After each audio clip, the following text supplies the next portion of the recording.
First copy productions வழங்கும் women achiever awards, co-sponsored by JRTMT, இளைய தலைமுறைக்கு பெண் சாதனையாளர்களை அடையாளம் காட்டும் விழா. டவுன் ஹால் சென்னை நிகழ்ச்சியில கலந்து கொண்டு சிறப்பித்துக் கொண்டிருக்கக்கூடிய மாண்புமிகு அமைச்சர் பெருமக்கள், திரு அன்பில் மகேஷ் பொய்யாமொழி அவர்களே, திரு TRB ராஜா அவர்களே, நாடாளுமன்ற உறுப்பினர் கனிமொழி சோமு அவர்களே, சட்டமன்ற உறுப்பினர் பரந்தாமன் அவர்களே, CNN நியூஸ் 18 தொலைக்காட்சி நிறுவனத்தினுடைய நிர்வாக ஆசிரியர் திரு ஜாக்கா ஜேக்கப் அவர்களே, நிர்வாக ஆசிரியர் திரு ஆனந்த் நரசிம்மன் அவர்களே,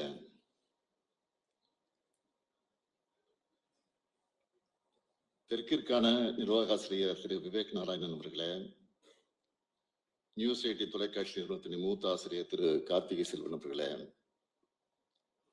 வரைய தந்திருக்கக்கூடிய பத்திரிகையாளர் உள்ளிட்ட சிறப்பு விருந்தினர்களே, அரசு உயர் அலுவலர்களே, பத்திரிகை மற்றும் ஊடகத்துறை சார்ந்திருக்கக்கூடிய நண்பர்களே, உங்கள் அனைவருக்கும் என்னுடைய அன்பான வணக்கம். கருத்து பரிமாற்றங்களும் விவாதங்களாலும் உரையாடல்களாலும் மாபெரும் அறிவு புரட்சியை நடத்தி காட்டியிருக்கக்கூடிய தமிழ்நாட்டில் இந்த டவுன் ஹால் நிகழ்ச்சிக்கு ஏற்பாடு செஞ்சிருக்கக்கூடிய CNN நியூஸ் 18 ஊடக நிறுவனத்திற்கு முதல்ல என்னுடைய வாழ்த்துக்களையும் பாராட்டுக்களையும் நான் தெரிவித்துக் கொள்ள விரும்புகிறேன்.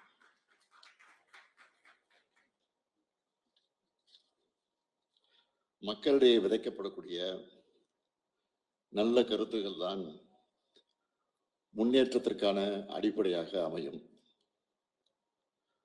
அப்படி நூற்றாண்டு கண்ட திராவிட இயக்கத்தினுடைய கொள்கை முகமாக 74 ஆண்டுகள் கடந்த மாபெரும் அரசியல் இயக்கமாக மக்களுடைய ஆதரவோடு திராவிட முன்னேற்ற கழகம் ஆட்சி பொறுப்பில் இருக்கிறது. பேரறிஞர் அண்ணாவினுடைய மறைவுக்கு பிறகு இந்த இயக்கத்தோட எதிர்காலத்துக்கான திசை காட்டியா முத்தமிழறிஞர் கலைஞர் அவர்கள் 50 முழக்கங்களை வழங்கியிருக்கிறார். அதுல முக்கியமான ஒன்று, வன்முறை தவிர்த்து வறுமையை வெல்வோம். திராவிட முன்னேற்ற கழக அரசு பொறுப்பை ஏற்கிற போதெல்லாம் இதை மனசுல வச்சுதான் மக்கள் நலத்திட்டங்களை செயல்படுத்தி கொண்டிருக்கிறோம். இங்க ஏராளமான ஊடகவியலாளர்கள் இருக்கீங்க. 11.19% வளர்ச்சி என்பதை தமிழ்நாட்டை தவிர வேற எந்த மாநிலத்தால சாதிக்க முடிஞ்சிருக்கு?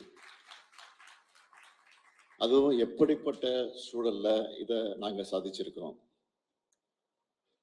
ஜனநாயகத்துக்கும் கூட்டாட்சிக்கும் கொஞ்சம் கூட மதிப்பு தராத பாஜக ஆட்சி ஒன்றியத்துல ஆளுகிறது.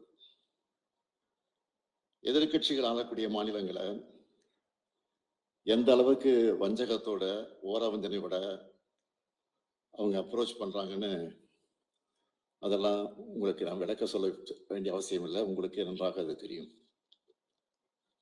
கவர்னர்கள் மூலமாக நிர்வாக சிக்கல்களை ஏற்படுத்துறதுல தொடங்கி செயற்கையான நிதி சுமையை உருவாக்கி மாநிலங்களை முடக்க நினைக்கிற வரைக்கும் அத்தனை செயல்களையும் செய்து கொண்டிருக்கிறார்கள். இது மட்டும்தான் அவங்களுக்கு தெரிஞ்ச பாலிடிக்ஸ். ஆனா இதையெல்லாம் அரசியல் தளத்திலையும் ஆட்சி அதிகாரத்திலையும் எதிர்கொண்டு வளர்ச்சி அரசியல்னா தமிழ்நாட்டை பாருங்கன்னு சொல்ற அளவுக்கு டெவலப்மெண்ட் பாலிடிக்ஸை அடையாளமா தமிழ்நாடு இன்றைக்கு வளர்த்திருக்கு. அதுவும் ஒரு தரப்புக்கான வளர்ச்சி இல்லை, எல்லாருக்கும் எல்லாம் என்ற பரந்துபட்ட வளர்ச்சி. பெண்கள், மாணவர்கள், இளைஞர்கள், விவசாயிகள், தொழிலாளர்கள், நெசவாளர்கள், தொழில் முனைவோர், அரசு ஊழியர்கள், ஆசிரியர்கள், திருநர்கள், மாற்றுத்திறனாளிகள் எல்லாரையும் எம்பவர் பண்ற பாலிடிக்ஸை நாங்க முன்னெடுத்திருக்கிறோம். நாங்க செஞ்சிருக்கிற மாதிரியான திட்டங்களை வேற எந்த மாநிலத்திலாவது செஞ்சிருக்காங்களா? growth சும்மா வந்துடுமா? இத்தனை திட்டங்களை வெற்றிகரமா செயல்படுத்துற காரணத்தினாலதான் 11.19% growth சாத்தியமாகி இருக்கு. தமிழ்நாட்டுல எந்த குடும்பத்தை எடுத்துக்கிட்டாலும் அவங்கள ஒருத்தராவது நம்ம அரசோட திட்டங்கள்ல பயனடைஞ்சிருப்பாங்க. அதனாலதான் ஆட்சிக்கு ஆதரவான மனநிலைகளை மக்களை இன்றைக்கு நாங்கள் சந்திக்கிறோம். தமிழ்நாட்டோட இந்த வளர்ச்சியும் தனித்துவமும் உண்மையான வளர்ச்சி அரசியல்னு என்னன்னு இந்தியாவோட மற்ற மாநிலங்களுக்கு காமிக்கிற செயல்பாடுகளும் பாஜகவை கடுமையாக எரிச்சல் அடைய வைக்குது. ஆனா அவங்களுடைய சதி அரசியல் எக்ஸ்போஸ் ஆகி அவமானப்பட்டு அசிங்கப்பட்டு நிற்கிறாங்க. பாஜகவோட பேட்டர்ன் என்னன்னு திமுக மட்டுமல்ல, ஒட்டுமொத்த தமிழ்நாடே இன்றைக்கு உணர்ந்திருக்கு. அவங்க மேல மக்களுக்கு நம்பகத்தன்மை கிடையாது. மற்ற மாநிலங்கள்ல கட்சிகளை மிரட்டி ஆட்சிகளை கவிழ்த்து தங்களுடைய அரசை கொண்டு வர பயன்படுத்திட எப்படி வாஷிங் மிஷின்லாம் பயன்படுத்திட்டு இருந்தாங்களோ இப்போ அந்த வாஷிங் மிஷின் எங்கேயும் கொண்டு வந்து கூட்டணி அமைச்சிருக்காங்க. அவங்களோட என்டிஏ கூட்டணி என்பது முழுக்க முழுக்க ஊழல்வாதிகளை மிரட்டி அமைக்கப்பட்டுள்ள கூட்டணி தான். கடந்த அதிமுக ஆட்சி காலத்துல இருந்த முன்னாள் அமைச்சர்கள் பல பேர் ரெய்டுகளுக்கு ஆளானாங்க. 10 பேர் மேல டிவிஎஸ்சியில வழக்குகள் இருக்கு. ஆனா கூட்டணிக்காக அவங்களை இப்போ பாதுகாத்துட்டு இருக்காங்க. இன்னும் சொல்லணும்னா முன்னாள் அமைச்சர்கள் சில பேர் மேல எஃப்ஐஆர் கூட பதிவு பண்ண விடாம நீண்ட ஆண்டு காலமா ஆன்லைன் மூலமா நிறுத்தி வச்சிருக்கிறாங்க. இந்த லட்சணத்துல இப்போ இடி, ஐடி, சிபிஐ ஆகியவற்றை எங்களையும் மற்றான்னு பார்க்கறாங்க.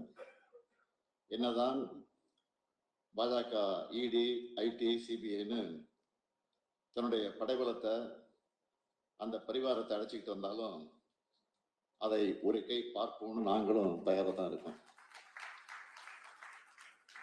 இடி இதுவரைக்கும் பதிவு செஞ்ச 8000க்கும் அதிகமான வழக்குகள்ல எத்தனை வழக்குகள் முழுமையாக நடந்திருக்கு?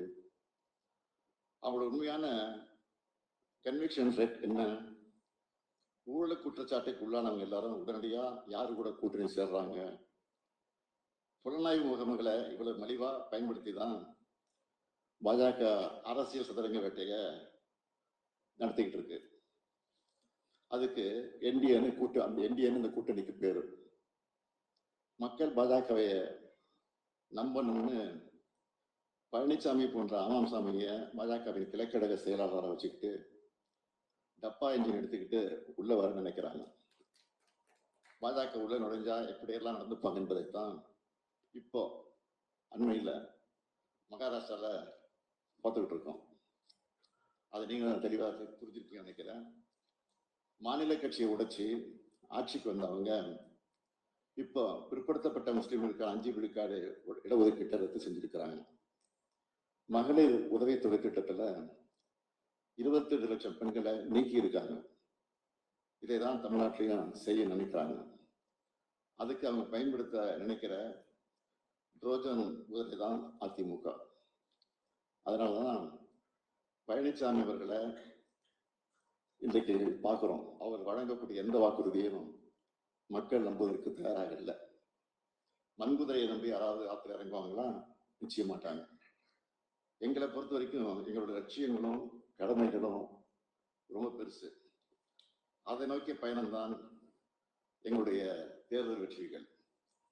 எல்லாருக்கும் எல்லாம், எங்கும் தமிழ், எதிலும் தமிழ், அனைத்து துறை வளர்ச்சி, அனைத்து மாவட்ட வளர்ச்சின்னு மக்கள் நல திட்டங்களை செயல்படுத்திட்டு இருக்கிறோம்.